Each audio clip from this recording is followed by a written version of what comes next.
প্রভু, আপনি যাই করেন তার পেছনে অবশ্যই কোনো কারণ থাকে, কিন্তু আমার এই স্বল্প বুদ্ধিতে আমি এটা বুঝতে পারছি না যে যদি আপনি এই দ্বারকাতে উপস্থিত ছিলেন তাহলে আমাকে এখানেই কেন দর্শন দিলেন না?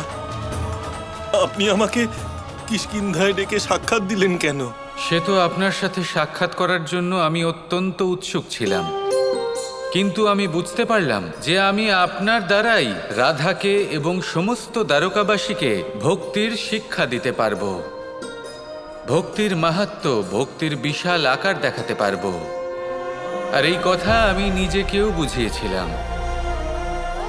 দেখতে গেলে আমি আপনার হৃদয়ে অবস্থান করি হনুমান, কিন্তু এমন কিছু স্থান থাকে যা বিশেষ হয়, যার সাথে বিশেষ স্মৃতি জড়িয়ে থাকে।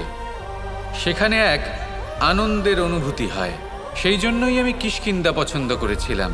সেটা এমন এক স্থান যা আপনার জন্মস্থলও বটে, এবং যেখানে আপনার এবং আমার প্রথমবার সাক্ষাৎ হয়েছিল। আপনি অত্যন্ত দয়ালু প্রভু। নিজের ভক্তের উপর এত কৃপা, এত অপার স্নেহ শুধু আপনিই দেখাতে পারেন। কিন্তু প্রভু, দাপর যুগে মানুষের শ্রদ্ধা ও ভক্তিতে অনেক খামতি এসেছে, সংখ্যা বেড়েছে। আপনার প্রতি আমার ভক্তি নিয়ে মানুষের মনে অনেক প্রশ্নের উদ্ভব হয়েছে। আপনার কাছে আমার অনুরোধ প্রভু, দ্বারকাবাসীকে আপনার এই বিস্তার রূপের দর্শন করান প্রভু। আমার প্রিয় হনুমানের এটাই ইচ্ছে, তাই তো? তাহলে তা অবশ্যই পূরণ হবে। কিন্তু তার পূর্বে হনুমান, আপনার ভক্তির মাহাত্ম্য সবার কাছে স্পষ্ট করতে হবে। এটাই সেই সত্য যা সকলকে দেখাতে হবে। রাধার সমস্ত প্রশ্নের উত্তর আপনাকেই দিতে হবে হনুমান। আমি আপনার সাথে আছি। না প্রভু, আমি দেবী রাধাকে কিছুতেই পরাজিত হতে দেখতে পারবো না। উনি তো অত্যন্ত দয়ালু, আমি ওনাকে পীড়িত হতে দেখতে পারবো না। দেবী রাধাকে দুঃখী করা আপনার উদ্দেশ্য নয়, আর না অন্য কারোর। আপনি সর্বশ্রেষ্ঠ ভক্ত, এটা সত্য। এটার সাথে সকলকে অবগত করাতে হবে। ভক্তির সর্বশ্রেষ্ঠ পরিভাষা সবাইকে বোঝাতে হবে, আর সেই জন্য আমাদের এটা করতে হবে। এবার আমার হৃদয়ের বাণী আপনার মুখ থেকে নির্গত হবে। যেরকম প্রভুর ইচ্ছা।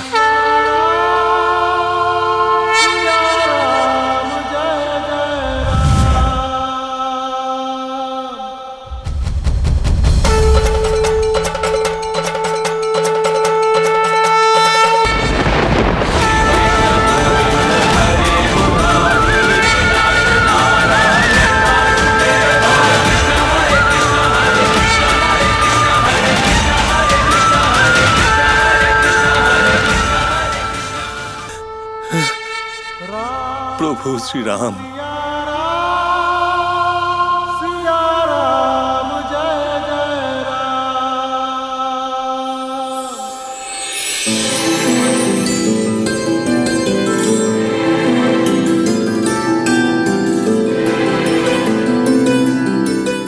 কি হলো?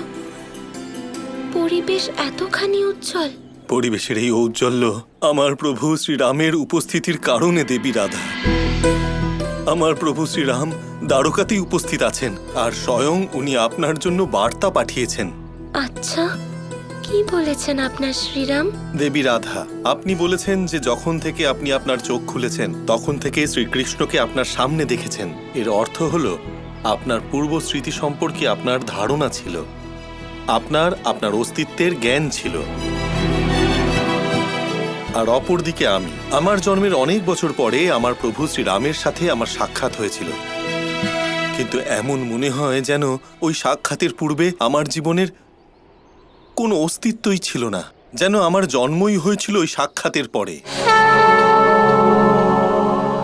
আপনি বলেন যে আপনার সম্পূর্ণ জীবন শ্রীকৃষ্ণকে আপনার হৃদয়ে রেখে ওনার ধ্যান সাধনা করেছেন। এর উত্তরে আমি বলবো যে আমি আমার প্রভু শ্রীরামের সঙ্গে মাত্র কয়েকদিনের সান্নিধ্য পেয়েছিলাম, কিন্তু তারপরে বহু যুগ ধরে, কালান্তর ধরে প্রভুকে নিজের হৃদয়ে রেখে ওনার জন্য ধ্যান সাধনা করেছি। জানেন কেন? শুধুমাত্র এই আশায় যে একদিন না একদিন আমি আবার আমার প্রভুর দর্শন পাব। এবার আপনিই বলুন দেবী রাধা, যদি আপনাকে শ্রীকৃষ্ণের দর্শন পাওয়ার জন্য এত লম্বা প্রতীক্ষা করতে হয় এবং তারপরে সংসার আপনার ভক্তিতে, আপনার প্রেমের ওপরে প্রশ্নচিহ্ন লাগায়, তাকে সন্দেহের দৃষ্টিতে দেখে, তাহলে আপনার কেমন লাগবে? আপনি বলেছিলেন যে আপনি শ্রীকৃষ্ণের এত বড় ভক্ত যে আপনারা একাত্ম হয়ে গেছেন। আমি এখানে এটাই স্পষ্ট করে বলতে চাইছি দেবী রাধা, যে এটা ভক্তি নয়, এটা হলো প্রেম। কারণ প্রেমেই ব্যক্তি তার প্রেমীর সাথে এক হতে চায়, তার সাথে অভিন্ন হতে চায়। কিন্তু ভক্তিতে এরকমটা হয় না। ভক্তিতে ভক্ত সর্বদা তার ভগবানের পিছনে থাকেন।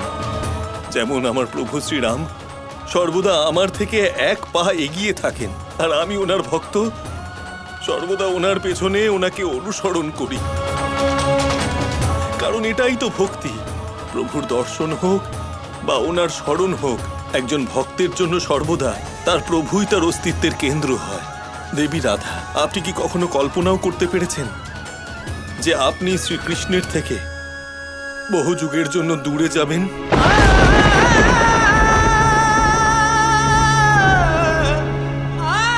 ভক্তি আর প্রেমের মধ্যে একটা অত্যন্ত সূক্ষ্ম রেখা থাকে, যেটা আজ আমি এখানে স্পষ্ট করতে চাই। প্রেমে ব্যক্তি তার প্রেমীর অপূর্ণতাকে পূর্ণতা দেওয়ার চেষ্টা করে থাকে, তার সাথে এক হওয়ার প্রয়াস করে। কিন্তু ভক্তিতে এরকমটা হয় না।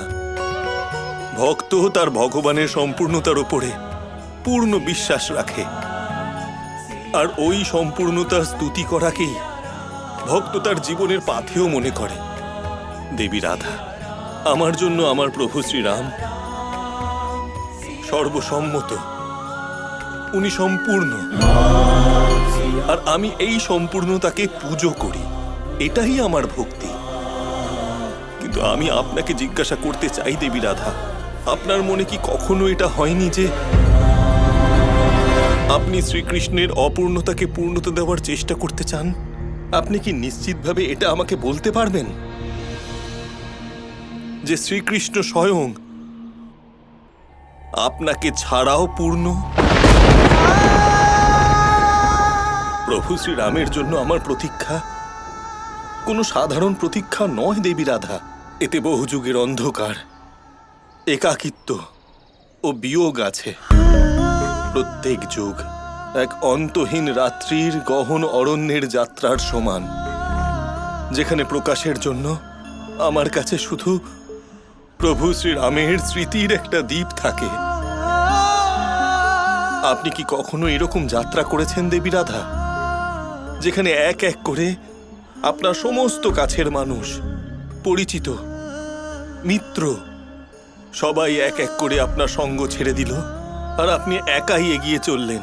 আপনার সাথে চলার কেউ থাকলো না, কারণ মনুষ্য জীবনের সীমা প্রভুর দর্শনের অনেক আগেই শেষ হয়ে যায়।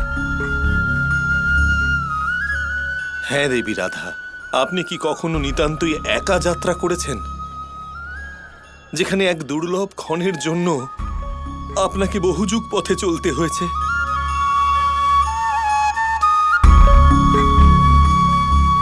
শ্রীকৃষ্ণের সঙ্গে এমন বিচ্ছেদ আমি ভাবতেও পারি না। সত্যি বলেছেন আপনি, শ্রীকৃষ্ণের সাথে আছি, তাই এই অপূর্ণতাকে পূর্ণ করতে চাই। কিন্তু শ্রী হনুমান, একটি শেষ প্রশ্ন করতে চাই আপনাকে। যদি শ্রীরাম আপনার সবকিছু হয়, তাহলে আপনি ওনাকে ছাড়া এতদিন কিভাবে নিজের জীবন অতিবাহিত করলেন?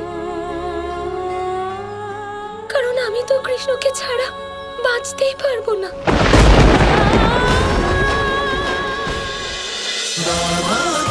Krishna Krishna Krishna Krishna